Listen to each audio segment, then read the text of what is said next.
Queridos, amados irmãos, aqui estamos novamente para estudar um pouco sobre a palavra de Deus.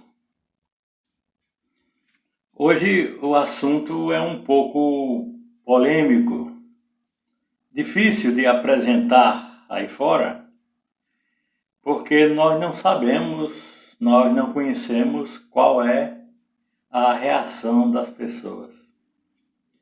Mas se o assunto é bíblico, ele tem que ser apresentado. Se o assunto é bíblico, tem que ser anunciado. São mensagens de Deus. Mas que é um assunto muito difícil de ser apresentado e que muitas vezes as pessoas por aí afora não costumam pregar esta palavra. Dizem, mas às vezes não faz muitas vezes isso de púlpito. O assunto de hoje é esse aqui, ó. Filhos e filhos. Qual a diferença entre um e outro? Ou é tudo a mesma coisa? Você vê que um está escrito diferente do outro.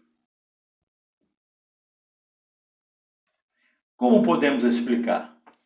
Bom, durante o nosso estudo aqui, nós vamos tentar explicar e, evidentemente, não temos intenção de ofender a ninguém.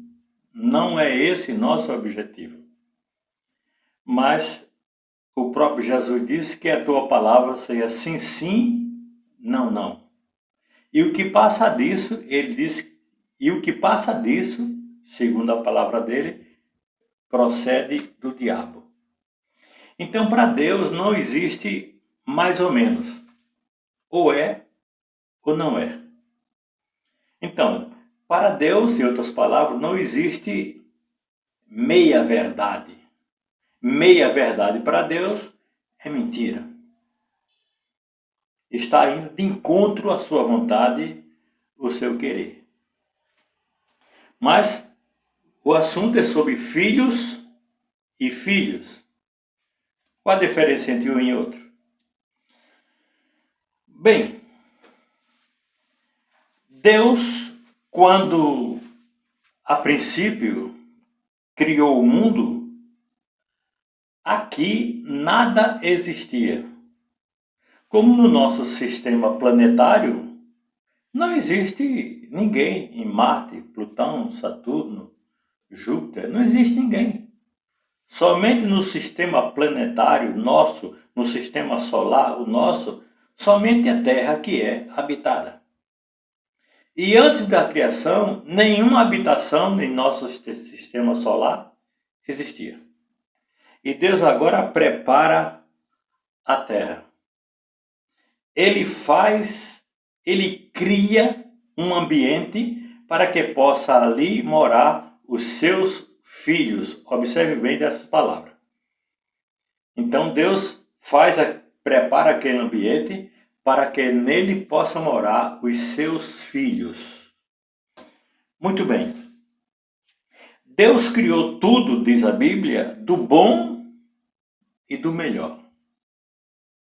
Porque para Deus ele não cria as coisas que seja para durar pouco tempo. Ele só cria as coisas para durar eternamente. Então ele criou do bom e do melhor.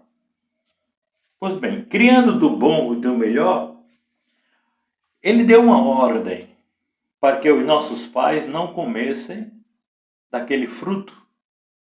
E disse que de todas as outras árvores poderia comer, menos daquela. É conhecida como a árvore do conhecimento do bem e do mal. Pois bem, mas quando existe um mal à nossa frente, devemos dele nos afastar. Porque se nós aproximarmos deste mal, este mal termina nos envolvendo e nos levando a praticar as coisas erradas. Foi o que aconteceu com Eva. em vez de distanciar-se da árvore do conhecimento do bem e do mal, foi exatamente passear por ali naquela redondeza. E ali veio a serpente, que na verdade veio o diabo incorporado naquela serpente, e ali foi a primeira sessão espírita, vale ressaltar isso, ali foi a primeira sessão espírita. Por quê? Porque nenhum animal fala. E o diabo falou através da serpente. Ali foi a primeira sessão espírita. Muito bem.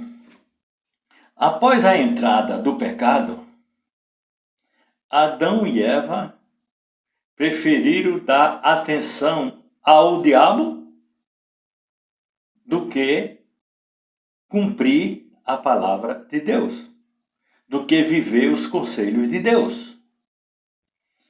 Muito bem. Com a entrada do pecado, tudo, na verdade, ficou mais difícil. Tudo ficou mais difícil. Adão e Eva podiam comer de tudo que existisse no jardim. Mas após a entrada do pecado, Deus disse: olha, você vai comer do suor do seu rosto. Ou seja, você vai precisar trabalhar. E hoje falta trabalho para muita gente, você sabe disso. E além de faltar trabalho para muita gente, falta também as melhores condições ou as condições mínimas para a sobrevivência. São consequências do pecado, da desobediência.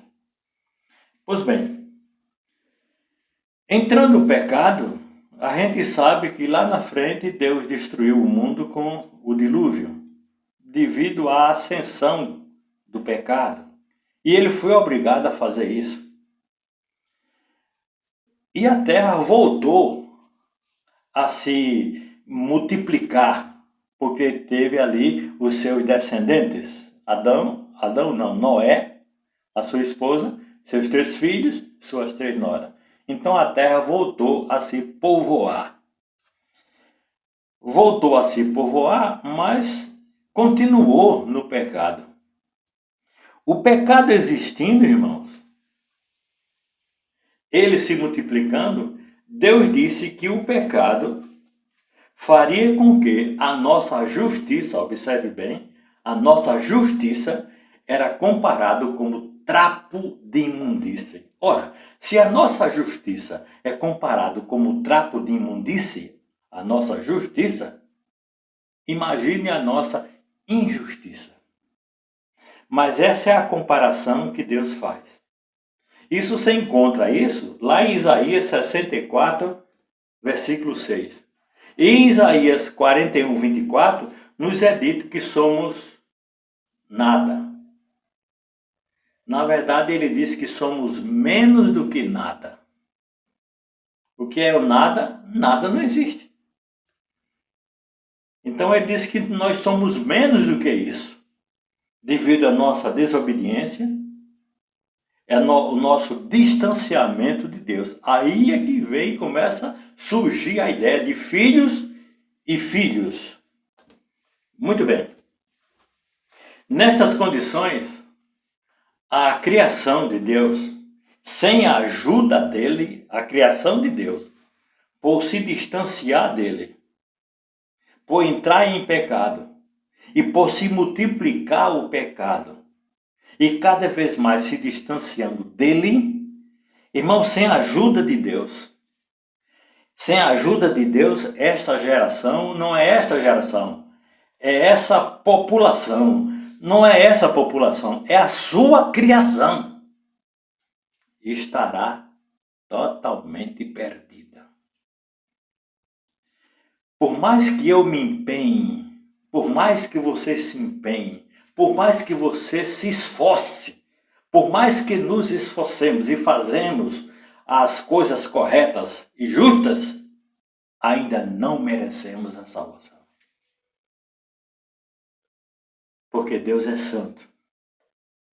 E nós levamos a placa de pecador.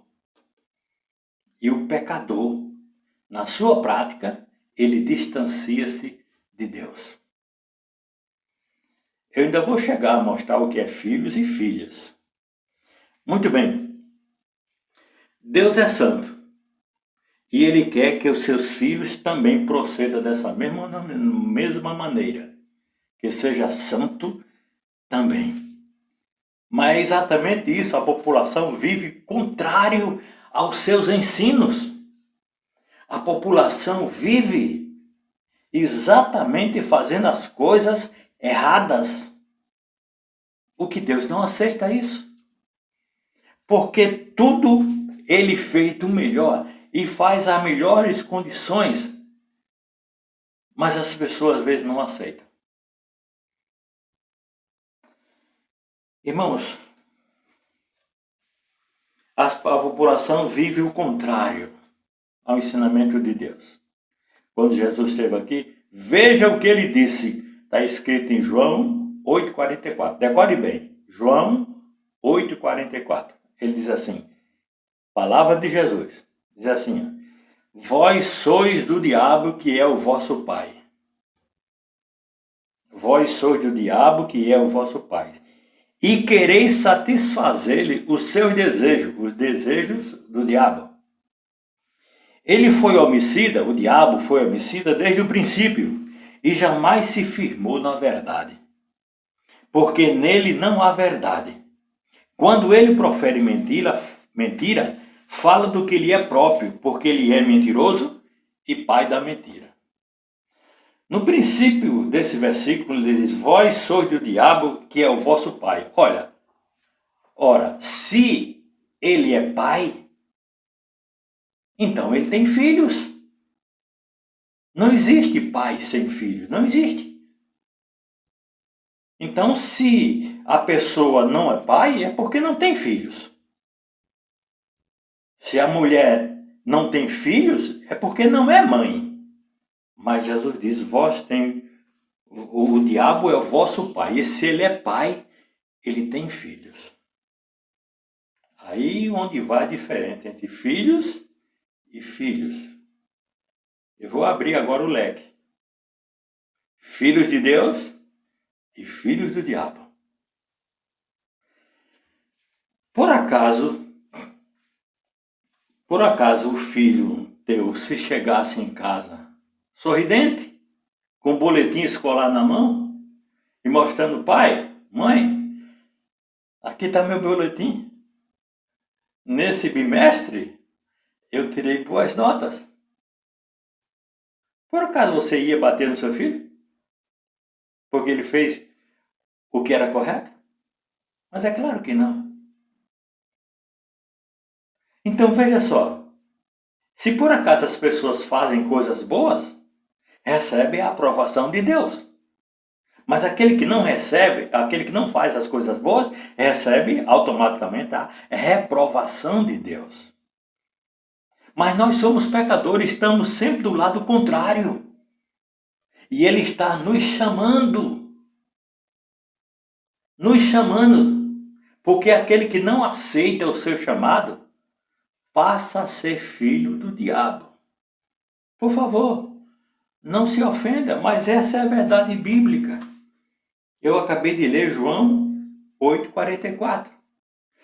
E em Efésios 2,3, ele diz assim, entre os quais também todos nós andávamos outrora segundo as inclinações da carne. Inclinação da carne significa inclinação ao pecado, à desobediência, fazendo a vontade da carne e não a vontade de Deus, e dos pensamentos, e éramos, por natureza, filhos da ira, filhos do pecado. O que é uma coisa por natureza? Se você planta um caroço de feijão, não se preocupe, ele vai dar feijão mesmo. Não vai sair dali milho.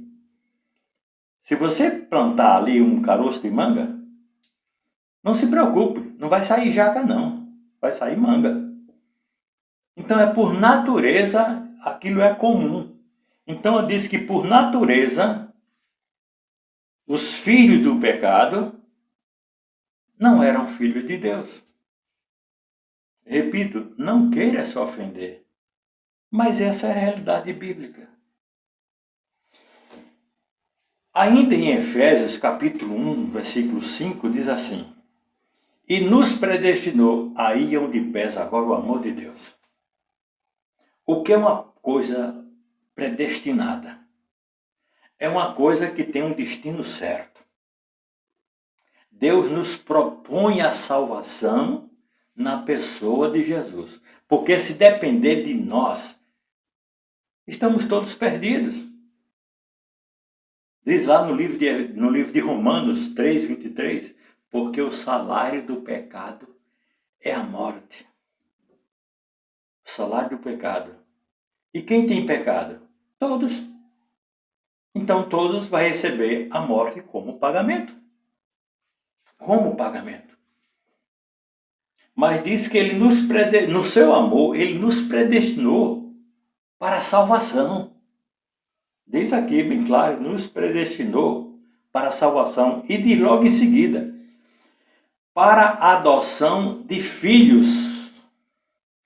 Então, mesmo após ao pecado, ele nos adota. Ele nos recebe de volta como filhos adotivos pela pessoa de Jesus. Eu falei para você no começo que isso é difícil pregar, isso é difícil anunciar, mas é verdade. Então ele nos adota como filhos, nos adota como filhos. Deus, pelos méritos de Cristo, nos adota como filhos, restaurando ou querendo restaurar a sua criação. E nós não entendemos esse amor, irmãos. Nós não entendemos, não. Porque mesmo as pessoas vivendo com procedimentos errados, andando por caminhos errados, e até no último fôlego de vida, a exemplo do ladrão na cruz, quando a pessoa confessa, se arrepende, ele perdoa. A gente não dá para entender que amor é esse pela sua criação. As pessoas estão fazendo as coisas erradas e quando busca Deus no último instante da sua vida, no último fôlego, se isto realmente for sincero, for de coração, ele perdoa. Ele não quer saber o que você fez, nem por onde você andou. Ele perdoa. Ele quer restaurar a sua criação. Deixa eu te contar uma história aqui. Um pai era um artesão e ele fez um barquinho, morava numa praia, né? E fez um barquinho muito bonitinho e fez até escondido do filho para dar de presente no seu aniversário. E ali fez no capricho uma coisa, uma perfeição. Aí deu o filho. O filho achou aquilo muito bonito. Achou aquilo muito bonito e o pai deixou aquilo de lembrança porque o pai foi fazer uma viagem. E ele agora foi para o mar. E está agora brincando com o seu barco. Sem que e nem para quê. O vento soprou o contrário e o barquinho foi de mar adentro. E ele não pôde mais fazer nada. Aquele barquinho que o pai fez com tanto sacrifício, com tanto amor, ele perdeu. E ele não tinha força, nem fôlego ou habilidade para ir buscar aquele barquinho. E o barquinho desapareceu, o vento levou. Um pescador que estava lá no alto mar, vendo aquele barquinho, apanhou, admirou aquele barquinho, aí levou para casa. Tinha uma loja, essas lojas que a gente tem que vende esses artesanatos, aí ele ofereceu, perguntou se o dono da loja queria comprar. O dono da loja viu aquilo, comprou. E aquilo ali limpou, né? Talvez passou algum óleo para lustrar, aquele negócio todo. Botou na vitrine. Um belo dia o menino passou. Quando ele olhou, disse, meu barquinho. Mas ele não podia provar que era dele. Ele não podia provar que era dele. Aí mesmo assim ele entrou na loja. Quanto é o barquinho? Esse barquinho aí, o homem disse, é X. Ele disse, não venda ninguém não, ainda pediu isso aí, não venda ninguém, eu vou comprar ele. Não venda ninguém não. E ele sabendo que era dele, mas não podia fazer nada. E foi o que ele fez. O que tinha de papel pela rua, jornal, papelão, vidro, metal, alumínio, qualquer coisa. Fazia algum serviço que alguém, por exemplo, levar uma bagagem, uma feira, uma coisa, ele ganhava algum dinheirinho e foi juntando, e sempre quando não tinha o dinheiro suficiente, ele ia sempre lá na loja para ver se o barquinho ainda estava lá, e ele juntando, até que quando ele juntou aquele dinheiro, ele correu lá na loja e entregou para o dono do artesanato. Aí o dono chegou, deu o barquinho para ele, ele abraçou aquele barquinho e disse, barquinho, você é meu 2 vezes. Primeiro porque eu te ganhei. E segundo porque eu te comprei. Jesus, ele criou. Ele nos criou. E nos resgatou do pecado, dando a sua vida. Nós somos dele 2 vezes. Pela criação e pela redenção. Nós pertencemos a Deus em 2 condições. Pela criação, porque foi Ele que nos criou, e pela redenção, porque foi Ele que nos salvou. Jesus disse lá no livro de João 15:5. Ele disse, sem mim, nada podeis fazer. Ou seja, sem a minha ajuda, você não é nada, você não faz nada, você não tem direito à salvação, você é um pecador. Por mais que você faça as coisas, por mais que você queira fazer as coisas corretas, você faz sempre errada. Sem mim, disse Jesus, nada podeis fazer. E agora a gente fica com essa interrogação, o que fazer? Essa mesma pergunta fizeram aos apóstolos e quem respondeu foi Pedro. Está escrito lá no livro de Atos 3,19. Ele diz assim, arrependei-vos e convertei-vos, para serem cancelados vossos pecados. Esse é o preço da salvação. Arrepender e não fazer mais. Não foi o que aconteceu com Maria e Madalena? Jogaram aos pés de Jesus aquela mulher adúltera, que é a mesma, aquela mulher adúltera. Aí disseram, Senhor, segundo a lei, quer dizer, você não pode fugir da lei. Segundo a lei, a mulher que for flagrada em adultério deve ser apedrejada até que morra. O detalhe é o seguinte, trouxeram a mulher, mas não trouxeram o homem, porque a mulher não adultera sozinha. O homem não adultera sozinho, tem que ser com um parceiro. Mas só trouxeram a mulher.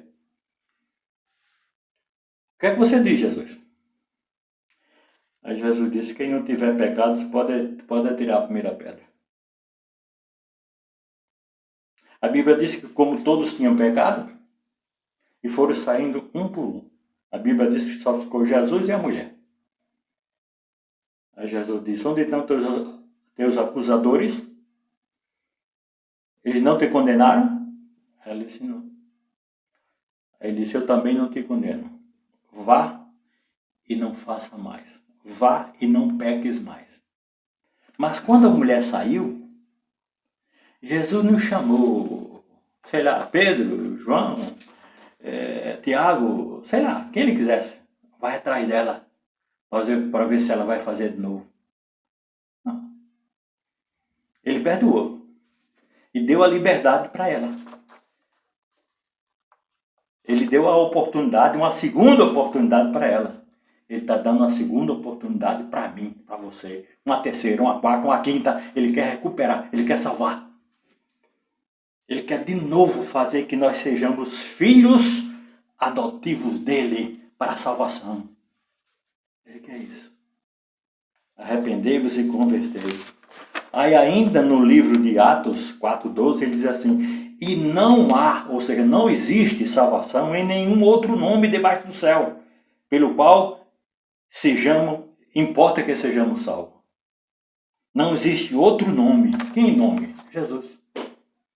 Porque ele foi o único sem pecado e que morreu em favor da raça humana. Ele morreu em meu favor. Ele morreu em teu favor.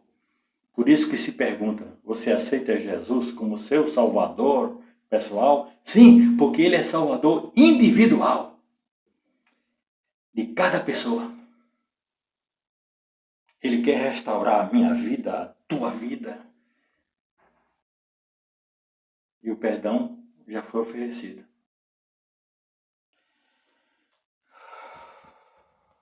Sem Jesus, irmãos, toda essa população estará perdida. Toda a população estará perdida. Eu quero dizer a você o seguinte, viu? Que Deus, na pessoa de Jesus, ele nos salva do pecado. Ele não nos salva no pecado. Existe uma diferença. Salvar do pecado e no pecado. É preciso que eu abandone o pecado. É preciso que eu confesse, abandone e procure consertar a vida. Eu sei que o pecado é grande, nós temos dificuldades. Mas Jesus fala para mim e para você: conhecereis a verdade, e a verdade vos libertará. Conhecereis a verdade, e a verdade vos libertará. Eis aqui a diferença entre filhos e filhos. Os filhos arrependidos. Os filhos arrependidos e salvos por Jesus. E os filhos que recusaram a oferta de salvação. Esses estarão perdidos. Qual deles você quer ser? É claro que não precisa levantar a mão. Eu quero ser esse, eu quero ser aquele. Não é o nosso proceder que vai dizer de que lado nós estamos. O nosso viver é que vai dizer de que lado nós estamos. Mas repito, conhecereis a verdade, e a verdade vos libertará. Tenha Jesus em sua vida, porque tendo a Jesus em sua vida, você terá a salvação, o perdão dos pecados e a vida eterna. Que Deus te abençoe. Até outra oportunidade, se Deus quiser. Amém.